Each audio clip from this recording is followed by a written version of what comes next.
Sepehr's life. I'm going to begin today by reading his obituary.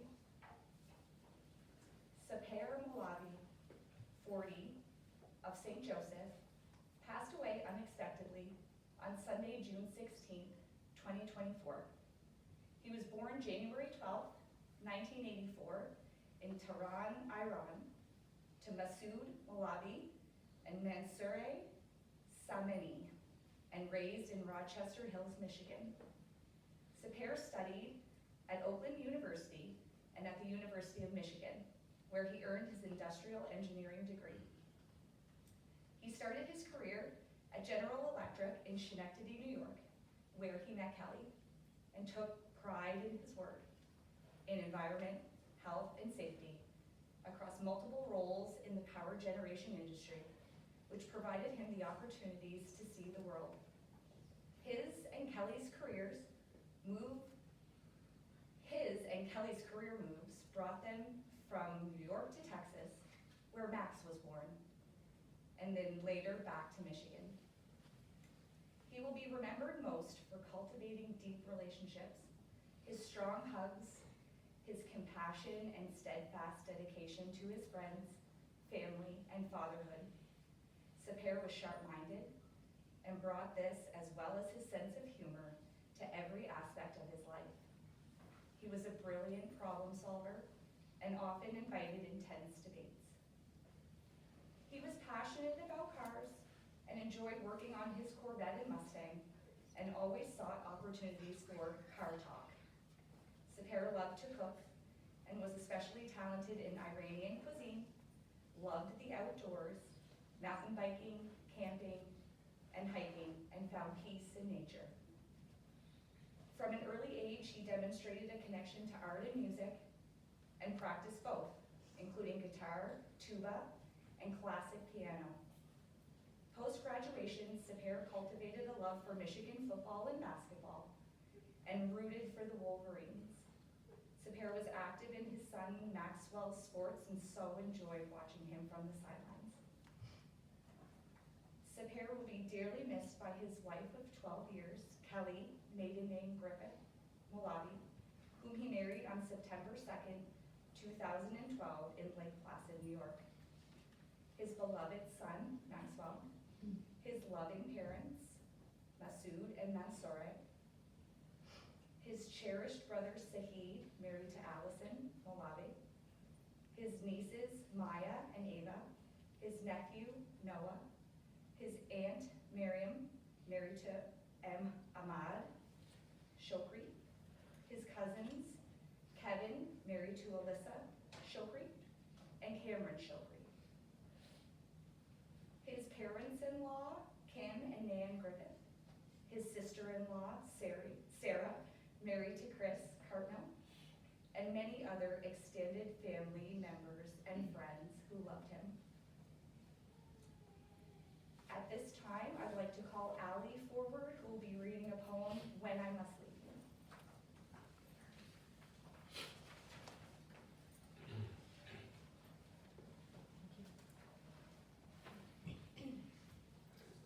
This poem is When I Must Leave You by Helen Steiner Rice. When I must leave you for a little while, please do not grieve and shed wild tears and hug your sorrow to you through the years. But start out bravely with a gallant smile. And for my sake and in my name, live on and do all things the same. Feed not your loneliness on empty days, but fill each waking hour in useful ways. Reach out your hand in comfort and cheer, and I in turn will comfort you and hold you near. And never, never be afraid to die, for I am waiting for you in the sky. Thank you.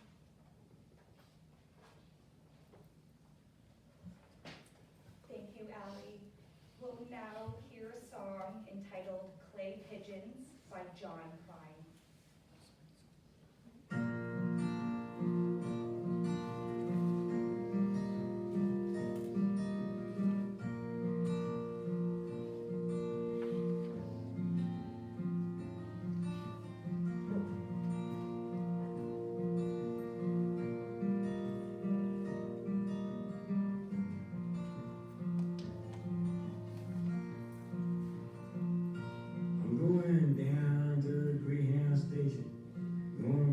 ticket to ride.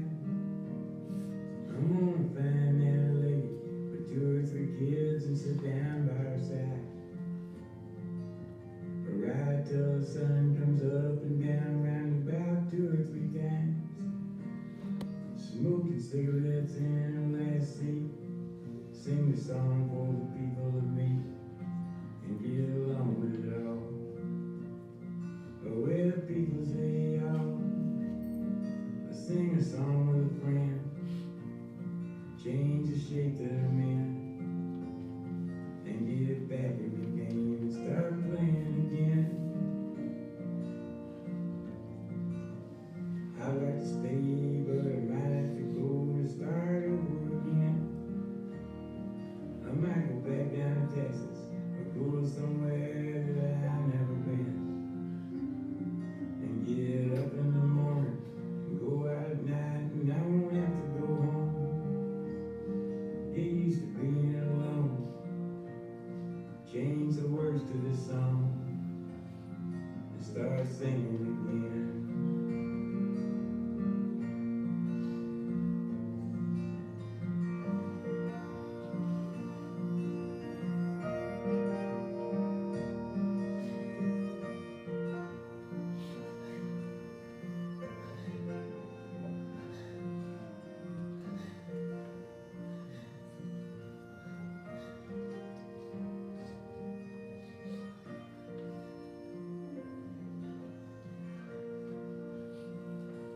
I'm tired of running around looking for answers to questions that I already know. I could build me a castle with memories just to have somewhere to go. Count the days and the nights that it takes to get back in the saddle again. Feed the pigeons some play. Turn the night into day. And start talking again when you know what to say.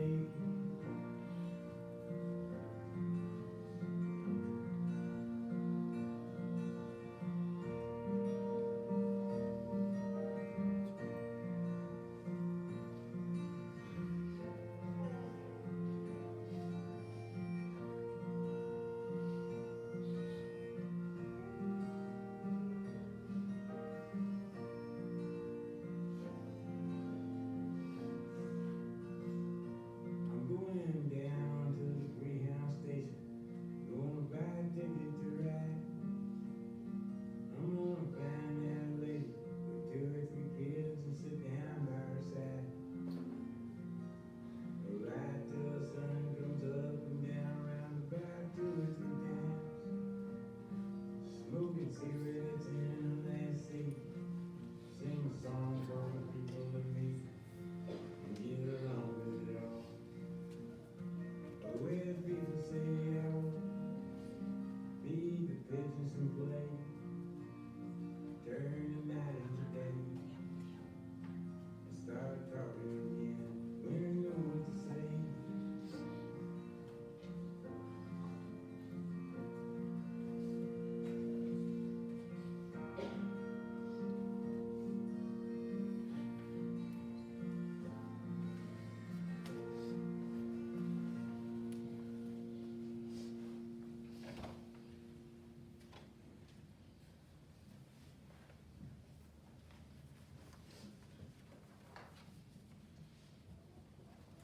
I would now like to call our first speaker, Tom, who'll be reading words, I believe, that he wrote as well as Lori.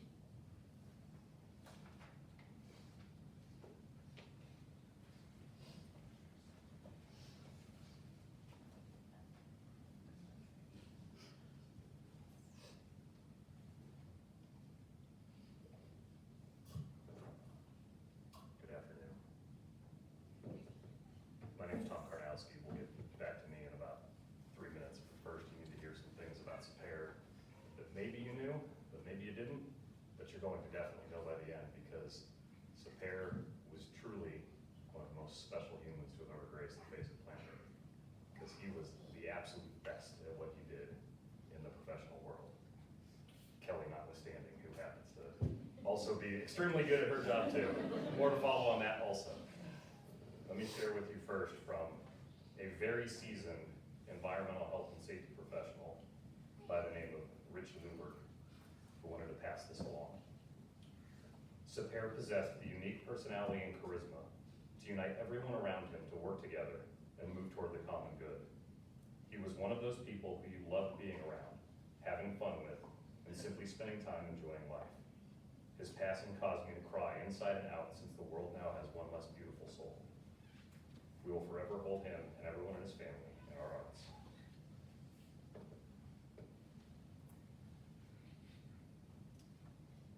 Another one of Sepehr's teammates, a young lady by the name of Mowlavi, who's played an instrumental role in being a mentor to both Kelly and Sepehr over the years, would like to share this. Today we come together to honor and remember Sepehr, who was taken from us far too soon. Years ago, I had the privilege of introducing him to the professional world at General Electric in Schenectady, New York, and to his beloved partner, Kelly. Sepehr began his journey with us as an intern, eager to learn and contribute. His enthusiasm and dedication were infectious, and he quickly became an integral part of our team. When I first met Sepehr, I told myself, number one, I will work for this gentleman someday, and number two, he is bound to ruffle feathers with the IUE, the union. True to my prediction, he managed to do it within moments of his start. One distinct memory of him is his unique pair of boots.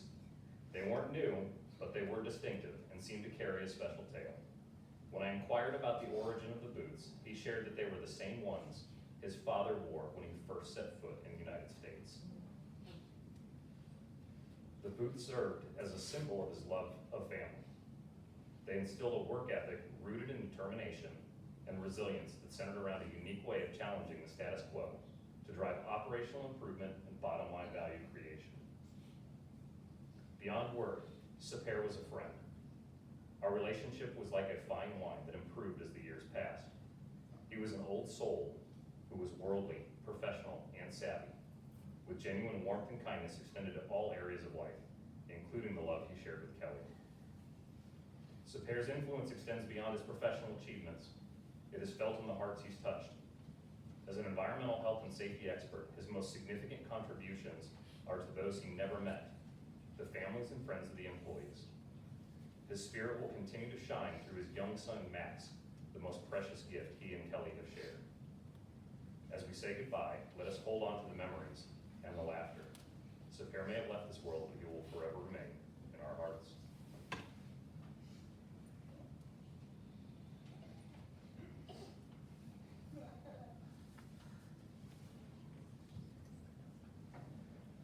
In 2014, I met Sepehr through an interview process at GE. It was a GE subsidiary by the name of Granite Services. We were scruffy, we were an upstart. We were a lot like Sepehr, but we didn't know it yet at the time. The business leader at my little business unit of Granite Services asked me, out of the blue, if I wanted to shift from the operational role I was in and totally change jobs and start looking after the environmental health and safety program at Granite. My answer was, I don't even know the slightest thing about that. I can barely spell OSHA, but if I'm gonna do this, I need help, and I need the absolute best because I am not a strong guy in this area.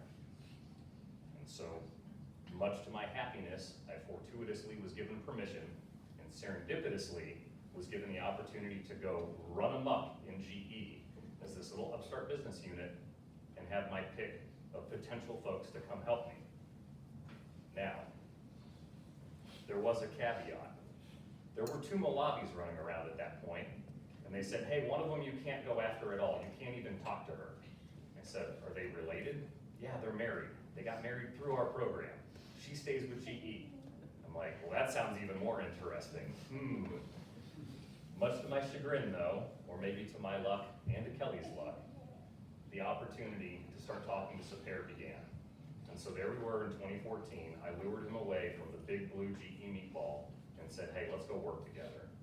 And I made no bones about it. Much like you heard from Mowlavi a second ago, I knew within 10 minutes of interviewing him, I said, I'm hiring you because I intend to work for you, not the other way around. I said, come on board and let's figure this out. And so next thing you know, Sepehr and I began a very lengthy 10-year journey of getting to bounce around professionally. But it was really in those first 2 years, 2014 to 2016, that life kicked into hardcore gear. My GE mentor at that point in time for that role was a young lady named Kimberly Hill, very similar to Lori Butler whom you heard from a moment ago. Kim point blank told me, Tom, this GE water guy, this Sepehr Mowlavi, said he is the absolute best in the business, young, hot shot, he knows it all. And then she just kind of stopped. I go, what's the catch? Oh, you'll see. I don't know what that means. But through the interview process, I didn't quite pull it out, but I think everyone in this room realizes the patented, trademark, copyrighted half smirk, where if you're really lucky, you get the wink that goes with it from Sepehr. Y'all know what I'm talking about? That half smirk, man, it's so good. It's so good. That was the you'll see. We began globetrotting. We began helping people all over the planet. Quite frankly, I stopped counting once we got into the 60s, because 60 plus countries is a lot of places to visit, it's a lot of people to touch, it's a lot of people to look out for. But Sepehr was there. He knew what was going on. He was able to figure out all the different professional aspects of things that might take place in Nigeria one day, Peru the next day, and Malaysia the third day. It was inspiring, mind-numbing, and a little bit scary for me, because I'm looking at it going, I don't know how your brain holds this in. You're a little tiny package, man. We need to make sure that what's up there continues to come out, because you're doing good things for this world. In one very memorable trip to respond to an incredibly upset oil and gas customer, who happens to be pretty large, but we'll leave their name out of it. You can probably guess once I say that they're the largest one out there. Sepehr and I got directed to travel to Amsterdam, and so we did. And we chose to do that so we could get up in a rental car, drive across the border, go into Belgium, and then go meet these folks at a refinery. There's a couple of side adventures on that. If we all end up together over at this place that we're gonna go afterwards, I can share those stories, but they are definitely not rated G. In one, we get to this refinery, and Sepehr and I realize very quickly that we are being thrown in front of the proverbial bus by the GE masters that we had at that point. And we look up and go, all right, we'll take our licks and figure out what's going on. The GE engineering expert steps to the side, hands the microphone over to this oil and gas customer expert, and he looks at us and proceeds to dress us up and down without having to yell a single word. But there was one quote that will stick with me. Here we are 9.5 years later. You GE people, you Granite people, you are all so arrogant. You know it all with your fancy PowerPoint slides, which you know nothing. You're like kindergartners, like 5-year-olds. You might as well be playing dress up and make-believe with toy blocks. Sepehr pauses for a second, looks up at me, looks over at this gentleman that had just said that, and with a very low-key volume, no intonation, goes, well, kindergarten we graduated from already. You might be able to say 6th or 7th grade. That would be more acceptable. I'm just looking at him and go, did you really just push back with a 6th or 7th grade assessment of how we got dressed down? Thank you, Sepehr. And with that, we got very quickly marched out of the room. But again, it was okay, because the point had been made, and that was the you'll see. Bless him. For Sepehr and I, knowing how cerebral he was, knowing how analytical, and knowing how he cared about the humanity and the individual humans that we worked with, it was amazing to reboot and restart a professional safety team over at this grand organization that we were both a part of. There were 2 more examples of things that he did, though, that should give you a sense of it. We had a newly integrated machine shop out in Bakersfield, California. If you've ever been to Bakersfield, there isn't a whole lot to go see or visit. I had no idea that Sepehr knew anything about California or Bakersfield at this point in time. But we received an inbound health and safety inspection. This email shows up, it lands on my desk. I hand the little paper copy over to Sepehr, and he goes, hey. And I said, hey, what? He's like, you don't need to say anything. I already have plane tickets booked. I've emailed the shop. I've emailed the health inspector, and I'm out of here later tonight. I said, Sepehr, I just got the email a second ago. He's like, I read your email first just to make sure I'm ready to go. Awesome. Go make it happen, bud. And he says, yeah, we'll be good within a week. We'll be good within a week. Sure enough, like clockwork, a week later, an email shows up from the health inspector that had given us a fine and violation, and it was a big old cancel mark right through it.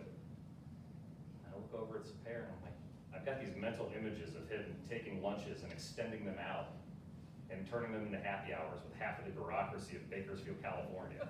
To this day, I have no idea exactly what he did, but it worked, and it was incredible. And it was the kind of thing that he did over and over again for years and years. Just this expertise of being able to find technical loopholes and technical outcomes that just made sense. It was awesome. Later on in that portion of the career, we got asked to integrate a business unit. That's a fancy term for saying somebody told us, hey, you gotta go buy this company. There are about 200 people. It's really hairy, it's a big mess. They have union concerns as well. I'm thinking back, I'm like, well, I already know how that's gonna play out. Because the moment you say union and Sepehr in the same sentence, this might get interesting. But that's a testament to Sepehr. He learned from all those earlier moments. And by goodness, he pulled that together and we integrated a 200-person company into an organization that had never integrated anybody, never pulled anybody over, never bought a company like that. But Sepehr architected and masterminded that whole thing. And it was a beautiful, beautiful moment. It was a huge win for the business. It was a wonderful opportunity for him and I to just grind things out inside a business process that neither one of us really understood. So we made it up as we went along. After that, family considerations started to come into play. I was realizing with my 3 young boys at that point, not much older than Max now, and realizing, you know what, this globetrotting is getting a little tough. I need to figure some things out for us. So I started having some very serious conversations with Sepehr about me departing GE. And Sepehr looked at that, and we knew that we enjoyed working together a lot. And he said, all right, probably can't jump right and go with you. I said, well, we'll try to figure that out, obviously. So we started having those conversations too. But I also knew that Sepehr and Kelly were starting to talk about things like relocation from Dallas, being able to have a growing and loving family, and that they have. I made my change first and departed GE after some of those discussions. And that's important to understand that what we left behind there was a team that I was never going to be able to take credit for. This was all Sepehr. He architected it. He'd made it happen, and so it was our team. And he was able to step immediately into that leadership opportunity because he'd already been leading it. There was nothing to say about me or my departure on it. It was seamless. It's a testament to who he is, what he was, and how professional he was along that journey. I tried to immediately get my new corporate overlords to give me a chance to bring Sepehr on, but that fell on deaf ears. And so I began a part of my journey where I was by myself without a Sepehr at my side. And that really, really hurt because I was terrible at it, like we figured out a few years prior. So Sepehr was on speed dial on my phone. And even though we didn't live near each other, I'm pretty sure that I was neck and neck with text messages, phone minutes, and video conferences with Sepehr at the same level that Kelly was during a period in which I was trying to figure everything out. And God bless Sepehr for being there. He'd answer that call. We'd always do it during business hours. We'd find a way to skip out on other meetings because we had more fun talking to each other than we did doing our actual day jobs. And he helped. He brought things together for me, for my company, and that helped him back in his side too. Iron sharpens iron, sometimes folks would say. I think that worked out pretty well. Those video conferences, those phone calls, they morphed though over the last 6-7 years. There was a lot more around talking about Max, talking about Kelly, talking about how things were going at work as he was figuring out that we probably weren't going to be able to get the band back together. They started talking about things that you don't have to worry about talking about in another politer society. We'd never talk politics, but we'd start talking investments. I'd figure out that he was selling tennis shoes over eBay, and I go, what is that all about? Because I was pretty boring on all that stuff. But we'd get to talk about it in very trusting ways because we'd gone around the planet and battled through some pretty nasty stuff together, and so there was a lot of trust there. And I always appreciated that. And he loved cars, and I didn't.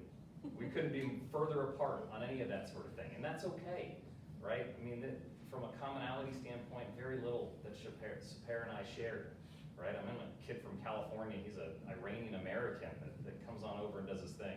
I've been a nuclear submariner for a bunch of years, and he was a Michigan guy.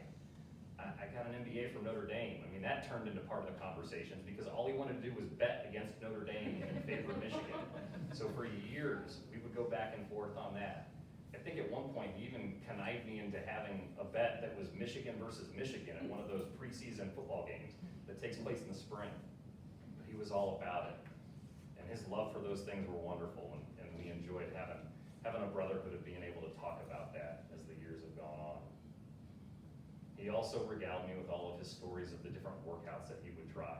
Trotting around with gallon jugs. I'm like, what is that all about? Maybe some of you neighbors have seen it. I never got a picture, but he'd tell me about it. I'm like, what are you doing? And then calisthenics, and then mountain biking, and then realizing, hey, as a safety guy, I should be wearing a helmet. And Kelly making sure that he would get the helmet on, even if he didn't want to. Or the times that he would go back to reverting and running again and realizing, yeah, I am pretty quick, but maybe I should pull some other people along with me and how that would work out. It was amazing. All those different reasons. Amidst all of that, the thing that was always and most crystal clear and paramount was that he loved his community, he loved his family, and he loved his best friend, Max. He thought the world of you, kiddo.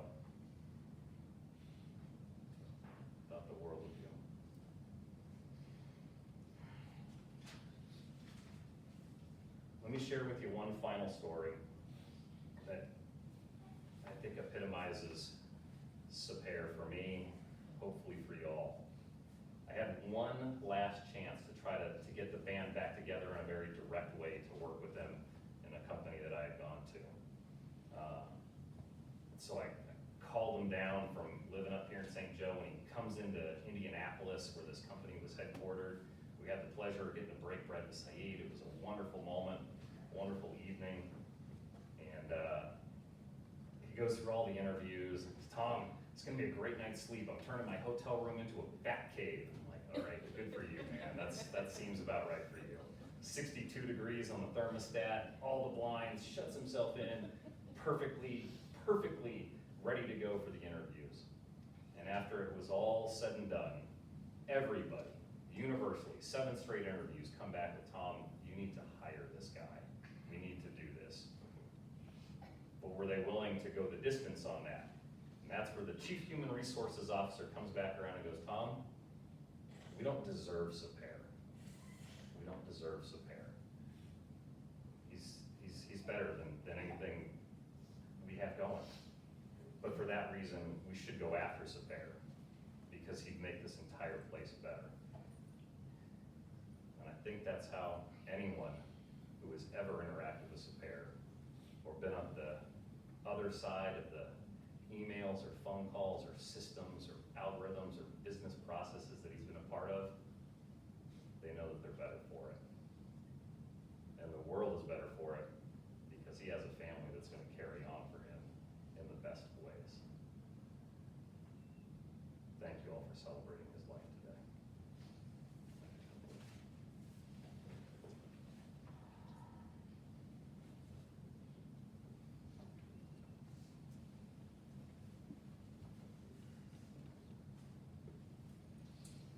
Thank you so much, Tom, for your words and also for reading Lori's words as well. We'll now be hearing from Sophia and Saeed.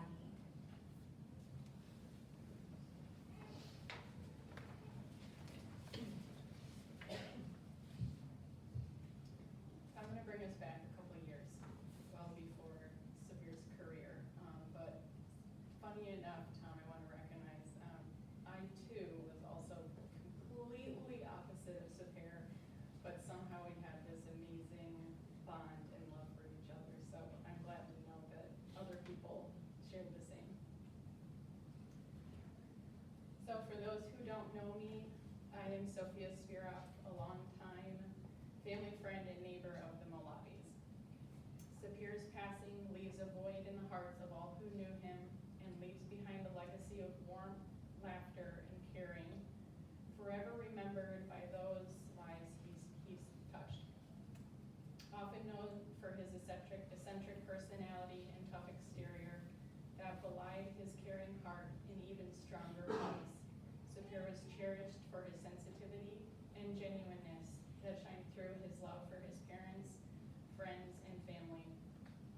most lovingly known as Chet by his dad and close friends. Many of you may not be familiar with the background of our dad and Sepehr's special bond, marked by a deep friendship and shared laughter. Our dad, Steve, was often found sitting on the front porch after meticulously tending to his lawn, enjoying a cold Coors Light. "So, what's on the docket today?" Steve would often ask, echoing his warm, familiar greeting to the neighbor boys, Sepehr and Paul, who would frequently join him on the front porch, and at times, even when we weren't home. His friendship with our dad was rooted in mutual respect and a shared love for beer, laughter, their mothers, and later also their wives and children. Their bond, forged over shared moments of laughter and good times, extended beyond mere neighbors to become family. I fondly recall our childhood together, where Sepehr and Paul were family to my sister and I, guiding us through the woods, hanging out on the front porch, throwing me over the bushes, and kicking my sister in the face. Truly nurturing our younger days. I spent my adolescent days sneaking out of the house on a regular basis. One evening, Sepehr was sitting on the front porch waiting for me to sneak out. You can imagine the scream I held in when he was sitting there quietly and oh so patiently. Funny enough, that night I didn't even end up sneaking out or leaving to go out. We just sat on the front porch and talked as our parents slept. I remember telling my friends about this, and they would ask, "What can you talk about with your neighbor till 3 a.m.? Nothing really, but I never stopped laughing. That particular evening, I was moaning about what a nuisance the bell that my mom would leave on the front door so she could hear us come and go. The next day, the bell went missing. So, my mom went and got another one. And again, the bell magically disappeared. I'll never forget after I continued to sneak out of the house, sans the bell. He made sure to tell me, "Go out and have fun, just don't be stupid enough to get caught." I don't know all the things that Sepehr got into as a kid, but I knew he was talking from enough experience to share that simple message. My childhood wouldn't have been the same without the neighbors who became family.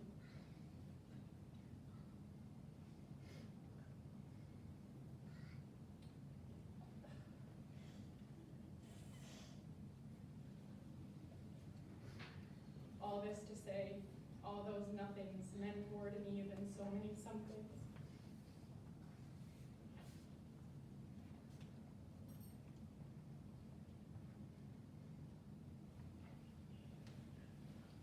Sepehr and I talked a couple weeks ago, and one of the last things he said to me was, "I wish we were neighbors again so I could come over and we could chat on the front porch together." Me too, Sepehr. Me too. So here's to the two men on the front porch, sharing all of the best of the nothings, having a Coors Light and laughing. Have at it, boys. We love you.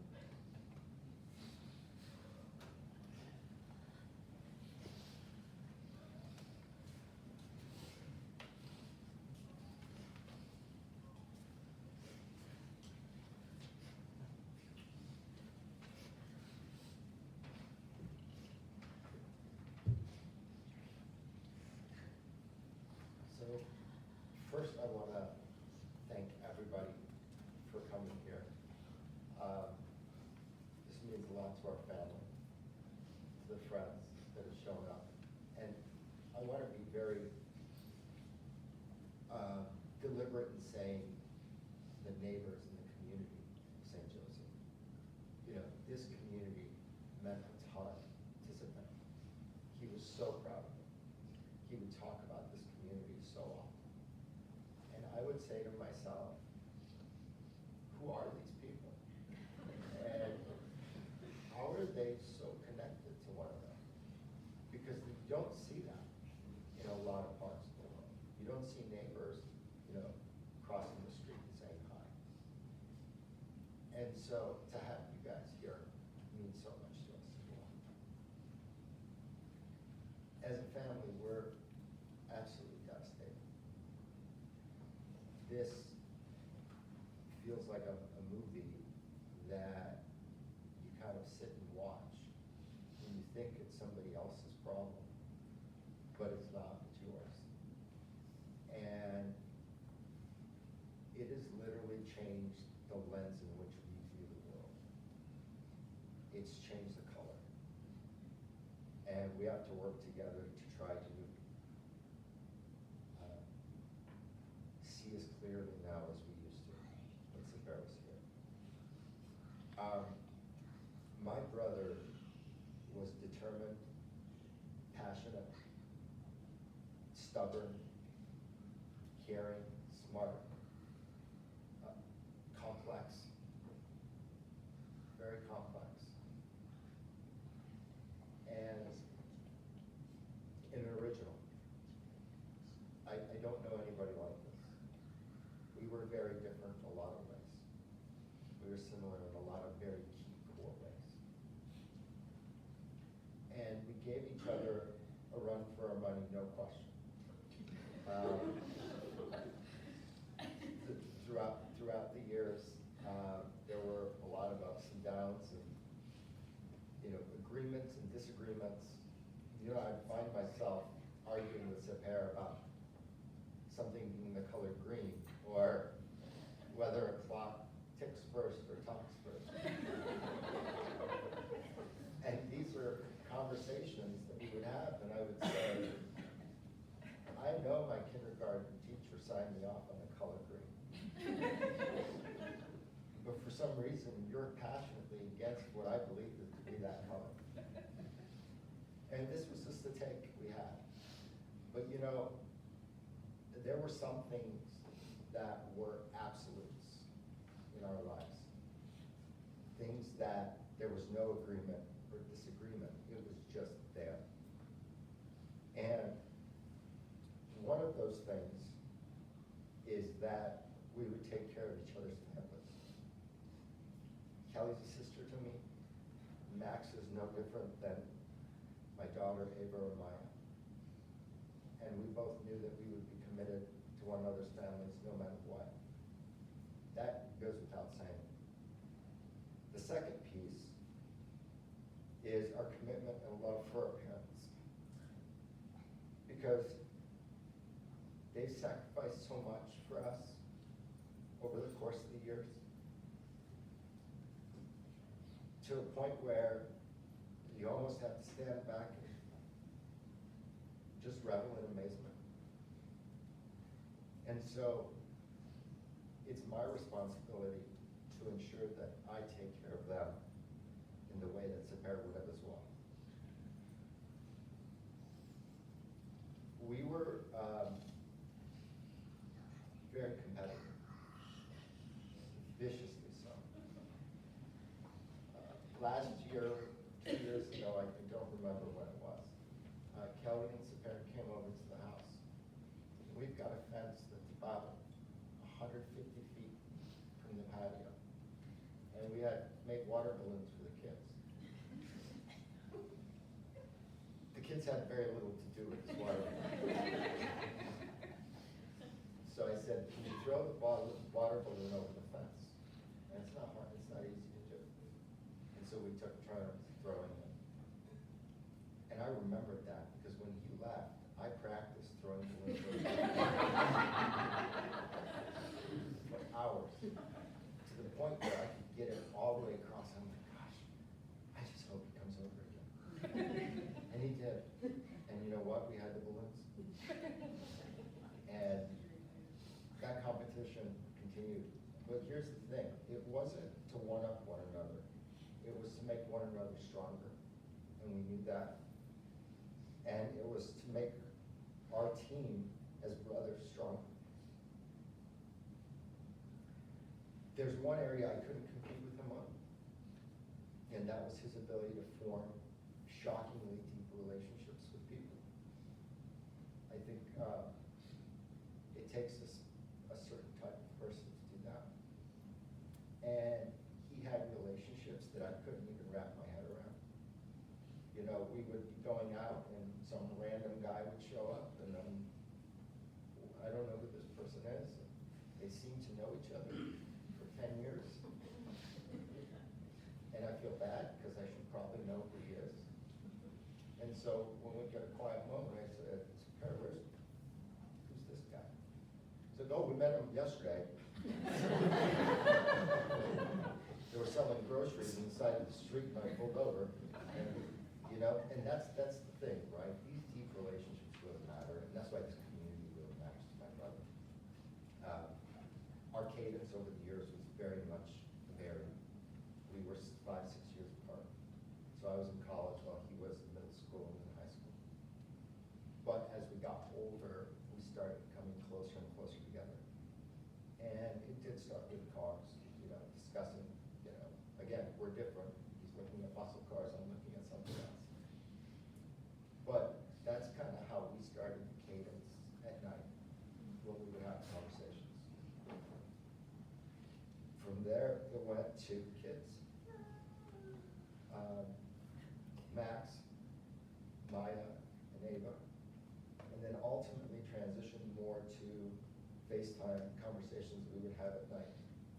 Usually I would be in the garage doing my thing, the kids would be asleep, and we would do just very simple, connected, deep FaceTime conversations. The last conversation we had, he told me that when I was a child in the hospital, I had to have surgery when I was young. He was only 2 or 3. He said, Mom and Dad don't remember this, but I remember coming into the room and putting my ear on your chest and listening to your heart. And today we're in a situation where my heart's shattered into 1,000 pieces. And I have to just pick those pieces up and put them in a bag and carry them. And it's a privilege to do that. Because I've known somebody that I care for so much that the pain is what it is. So, as we walk away from this nightmare and celebration of life, what do we do? We just go back to our daily lives tomorrow, keep going until something like this happens again. Or you take something away from it. So 2 things I'm taking away from this is 1, be yourself, be original, like Sepehr is. We all care a lot about what other people think. And we do it ourselves for it. And if you take an approach where you're true to yourself, you're going to have a much more genuine life. And he did that. And then the second thing is form deep bonds with other people. That's something that I have to do a much better job of.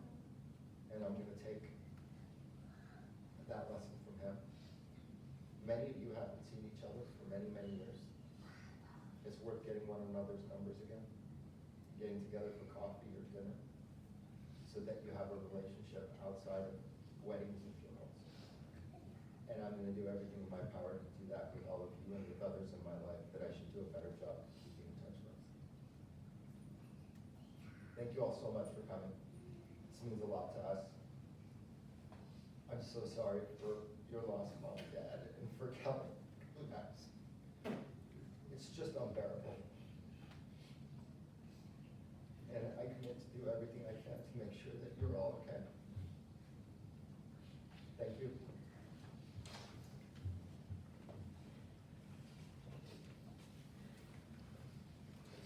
Thank you so much for your words and for sharing today.